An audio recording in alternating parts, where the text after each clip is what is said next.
Good morning everyone. நம்ம first வீடியோல differential ஈக்குவேஷன்ல case 1 model பார்த்திருந்தோம். இப்போ இந்த வீடியோல கேஸ் 2 அப்படிங்கிற வீடியோ பார்க்க போறோம். என்னன்னா நம்ம டிஃபரன்ஷியேஷன் பண்ணும்போது ரெண்டு ரூட் நமக்கு கிடைக்கும். அந்த ரெண்டு ரூட் ரிப்பீட்டடா இருந்தது அப்படினா என்னங்கறத நம்ம பார்க்கலாம். என்ன கொடுத்திருக்காங்க அப்படினா if any two roots are equal, if any two roots are equal, ரெண்டு ரூட் ஈக்குவலா இருந்தது அப்படினா that means m1 is equal to m2 equal to m, then the complementary function எப்படி இருக்கும் உங்களோட ஃபார்முலா அப்படினா yc is equal to ax plus b e power mx. இதுதான் உங்களுடைய complementary function ஓட ஃபார்முலா. ஸோ அதுக்கு ஒரு எக்ஸாம்பிள் ப்ராப்ளம் பார்க்கலாம். Your problem is d square plus 2d plus 1 into y equal to 0. ஜென்ரலாக இந்த ப்ராப்ளத்துக்கு ஆக்சிலரி ஈக்குவேஷன் எழுதுவோம். Auxiliary equation means d can be replaced m.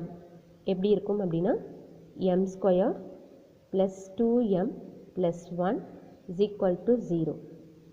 இதை நம்ம ஃபேக்டரைசேஷன் பண்ணுவோம். ஸோ ஃபேக்டரைசேஷன் அப்படின்னா m ஸ்கொயருக்கு முன்னாடி இருக்கிற term and constant term. So coefficient is 1, 1 into 1, 1. இதை ஸ்ப்ளிட் பண்ணணும்.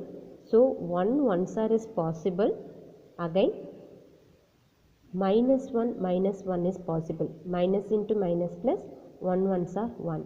சப்போஸ் இதை நீங்கள் ஆட் பண்ணிங்கன்னா -2 கிடைக்கும். அகைன் இதை ஆட் பண்ணிங்கன்னா +2ன்னு கிடைக்கும். நான் ஏற்கனவே சொன்ன மாதிரி தான் ரூட்டை மல்டிபிள் பண்ணும்போது மேலே இருக்க டேர்மும் ஆட் பண்ணும்போது மிடில் டேர்மும் நம்மளுக்கு கிடைக்கணும். ஸோ இது எப்படி இருக்குதுன்னு பார்த்தீங்கன்னா இது பாசிபிளான்னு பார்த்தீங்கன்னா +2 தான் எனக்கு வேணும். ஸோ இந்த ரூட் தான் பாசிபிள். அப்போ எப்படி எழுதலாம் அப்படின்னா 1 1 that is m plus 1, another root is m plus 1 that is equal to 0. இதை 0க்கு ஈக்குவேட் பண்ணுங்கள், இதை 0க்கு ஈக்குவேட் பண்ணுங்கள்.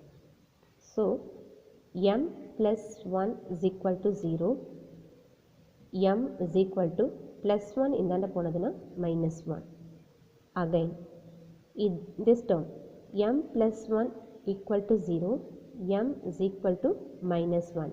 You see it is a repeated root. That means m1 equal to m2. m1 equal to m2 is called the repeated root. m1 value was -1 and m2 value was -1. So m1 m2 you call m. So the repeated root means the complementary formula. Therefore yc, c means complementary function.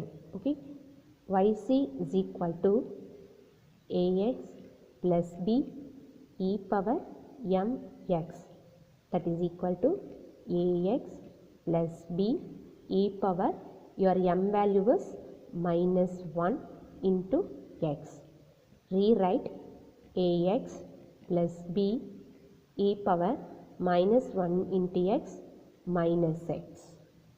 This is the complementary function. So